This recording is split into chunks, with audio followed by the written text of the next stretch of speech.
Let's unbox the new Coach Empire Carryall 34 and rant about Coach. I wasn't really planning on buying this bag, but I was by a Coach boutique today and I saw this in store, and the sales associate told me that this new color, which is the warm brown, was just released.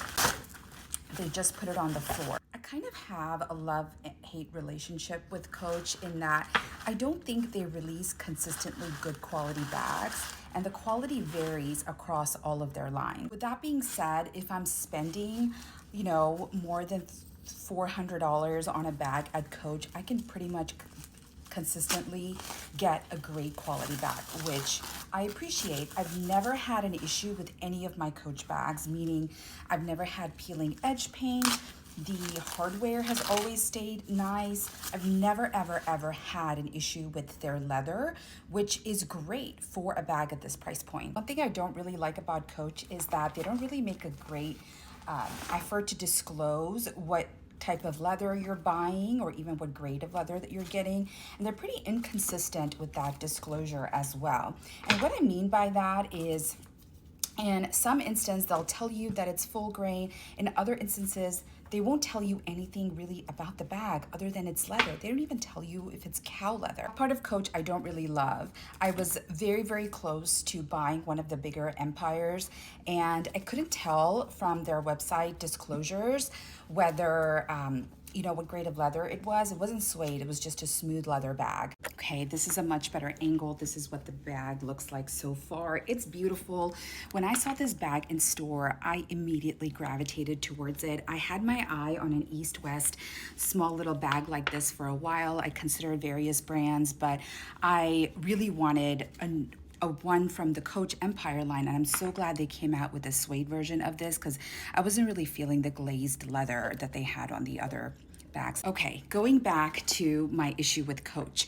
So what I did, I'll insert some clips here. I messaged their texting helpline, and even you'll see in the messages there, even in the texting helpline where you can message and ask questions about the products, they're really not willing to give you any information, which I feel like if you are texting the brand directly and going to the brand directly, they should at the very least be able to tell you what type of leather, what animal the leather is coming from. They wouldn't even confirm if it was cow leather, which you can assume that it is, but I don't want to make assumptions when I'm buying a $600 or $700 bag.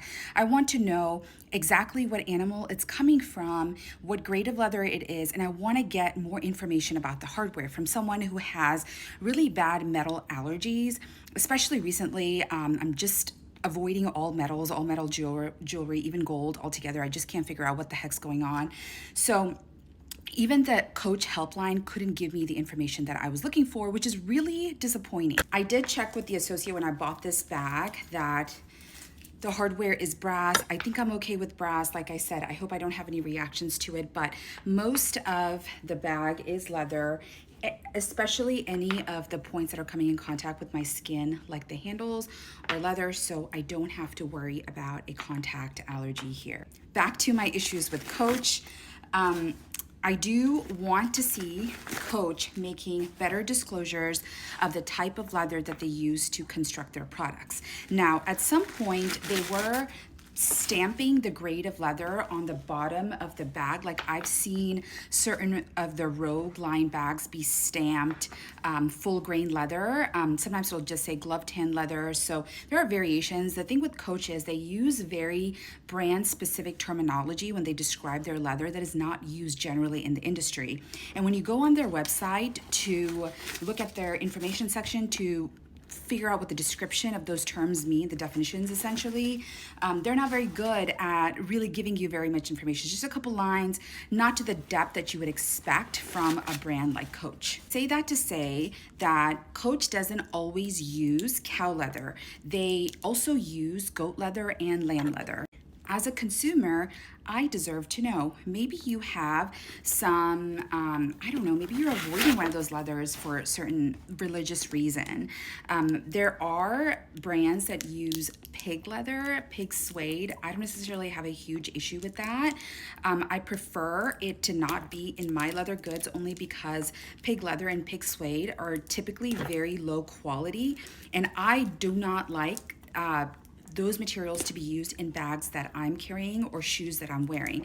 A good example of this is actually New Balance. So in the United States, New Balance actually does not disclose that they use pig suede or pig leather in their shoes, but they actually do, or it's not very apparent.